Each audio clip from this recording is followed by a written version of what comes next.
Good day, lads and lassies, and welcome to Macbeth to Go. In Shakespeare's short but breathtakingly somber Scottish tragedy, we are faced with the psychological consequences of murder and manipulation, as well as the secret life of otherwise unremarkable grannies. Today's cast are King Duncan of Scotland, a very nice elderly gentleman whose only major mistake is the fact that he doesn't die in time and on his own accord. His sons Donalbain and Malcolm, whose mother is suspiciously absent. Then there's the title hero Macbeth. At the play's beginning, he's a soldier who is generally well liked because he's the one doing the dirty work, together with his pal and colleague Banquo.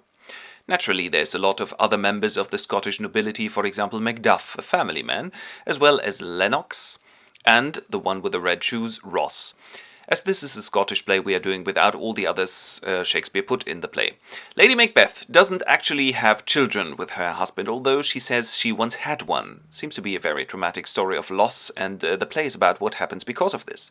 Finally, there's the famous weird sisters, who are not actually weirdos. Well, kind of, yes, but the sisters of fate, because they weave a decisive bit of Macbeth's thread of life. And with them the play starts. It's a splendid summer day by Scottish standards, that is to say there's rain, thunder, lightning, fog, and probably the occasional bit of hail as well. When shall we three meet again? As soon as you learn to use your smartphone. I've sent you a reminder. Ah, splendid, I'll have a look at it. So off they hop after a hard day's work, and we get to know the king. There's a bit of a war going on, that is to say there was a rebellion, and some guys from Norway have also tried to invade Scotland, which is why Duncan is on tenterhooks when Ross comes. So? Yeah, it's all cool now, but it was a close shave. Macbeth first looked after the rebel leader MacDonald and then showed the Norwegians politely to the exit. Oh, and by the way, the Thane of Cawdor is a traitor too. Oh, is he? Well, then I appoint Macbeth Thane of Cawdor as of now. You go and tell him. So Ross takes to the road, and we meet Macbeth and his pal Banquo in a less decorative part of Scotland. They are on their way home from battle, really. So foul and fair a day I have not seen, don't you think? Wah! When the three weird sisters materialize in front of him. Hail Macbeth, Thane of Glamis! Thane of Cawdor, who shall be king hereafter. What? And Banquo goes, hang on a minute, what do I get? Nothing, but your children will be kings. Now wait a minute! But they're gone, and Macbeth goes, what the heck was this, when Ross turns up? Excuse me, sir. Ah, what is it? You're promoted Thane of Cawdor. And he replies, what? A little later he meets the king, who is immensely grateful. Really well done, both of you, and by the way, here, Malcolm, my eldest, is heir apparent to the Scottish throne, right? Shit. And as Macbeth got a promotion, he'll buy a beer for everyone. Party at his place tonight. So he buzzes off, and the others follow him a little slower. At home, Lady Macbeth has already read an email from her spouse. Become king? Well, I'll have to kick his ass a few times until we get there. And Macbeth comes. Hi, darling, I'm home from work, and the king is coming here tonight. But he won't leave our house again, will he? To which Maggie replies, let's give this some more thought, shall we? But Duncan has arrived already and says, hello, it's always so idyllic at your place. And Lady Macbeth greets him, hello, king, and leads him away. Macbeth stays behind and muses, I don't know if it were just about the thrusting business, but there's a whole bunch of consequences. And Lady Macbeth comes and says, what are you waiting for? I've been thinking this over and I won't do it. Are you mad? This is our chance. We'll make the guards drunk and then... Are you a man or a mouse? Oh, come on, this is totally beastly. Yes, be my beast. Okay, I'll do it. Later in the night, he's on his way to the king's sleeping room when he sees an apparition, namely a dagger, the handle towards his hand, and he goes, is this a dagger which I see before me, the handle toward my hand? To the which the dagger kind of replies, yes, which is spooky. Then Macbeth enters and causes blood and thunder. His wife waits impatiently to see if he's done it, and he comes back holding the bloody daggers in his hand, saying, I've done the deed. Are you stupid? You can't bring those knives, they need to stay with the guards. So she takes them inside, back, and afterwards has quite bloody hands too. They stand staring at each other when there's a knocking. And a porter enters. My goodness, this is like Grand Central hell here. So he lets in Macduff and Lennox, who are the keepers of the king's alarm clock for today, and Macbeth enters as out of bed. Oh, I've had such good night's sleep. So one goes to wake up the king, and suddenly there's a scream. The king is dead. In a minute, everybody is out and about. Macbeth rushes to the crime scene, comes back and says, I've killed the guards, sorry, but it was them who killed the king because there were the bloody daggers lying at their sides. Now everybody dress and we have a meeting in T-5 and all exeunt except for the two princes. Donalbain goes, I'll go to Ireland. And Malcolm, yeah, too dangerous here, I'll go to England. Bye, brother. They realize that their life is in danger now too. As they have fled, however, they are suspected to have killed their father, and Macbeth, being the next in line, is crowned King of Scotland. As a king, he has to throw a lot of parties, and his old pal Banquo is always with him. Ah, so you need to go out once more today? Ah, don't worry, I'll be back for the party.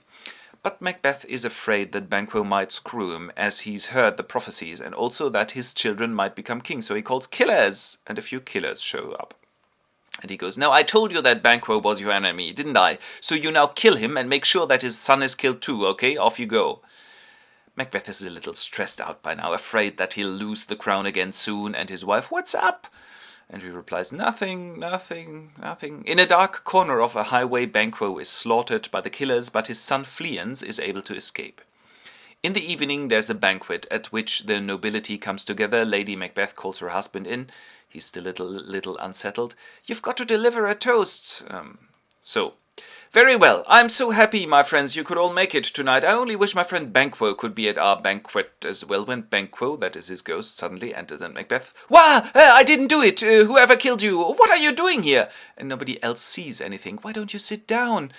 But there's no seat left because the ghost has taken the last one available, and Lady Macbeth goes, don't you worry, dears, he's like that now and then, but that's perfectly harmless, he's only playing. We'll just call it a day for now, shall we? So all go home and leave a king in distress.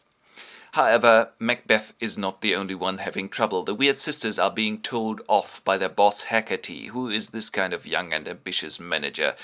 And I'm getting a copy of every prophecy made by you as of now, right? You must be joking not to tell me about Macbeth. When suddenly Macbeth turns up. Hello? And the sisters are doing what they always do. Double, toil and trouble, fire burning, cauldron double. Sorry, I've got another question. Yes, never hesitate to ask, darling. First, don't bother. Our spirits know what you're thinking anyway. So there's an apparition from the cauldron, namely a severed head that goes, Macbeth, beware Macduff. And Macbeth goes, I knew it! Macduff! That's good, yeah. Next, a bloody child appears from out of the cauldron. None of woman born can harm you. And finally, a child with a crown on its head and holding a kind of tree appears and says, nothing will happen to you until Birnam Wood walks up to Dunsinane. And Macbeth goes, woo, what a relief, which is rather silly, seeing as the child held a very suggestive tree in its hand. And then there's 8 kings appearing, all with crowns on their heads, which unfortunately we are not equipped with, so you only see 8 kings passing by, followed by Banquo's ghost, who looks at Macbeth in a rather grim way, and Macbeth goes, no, Banquo's children will be kings, so I did it all for them.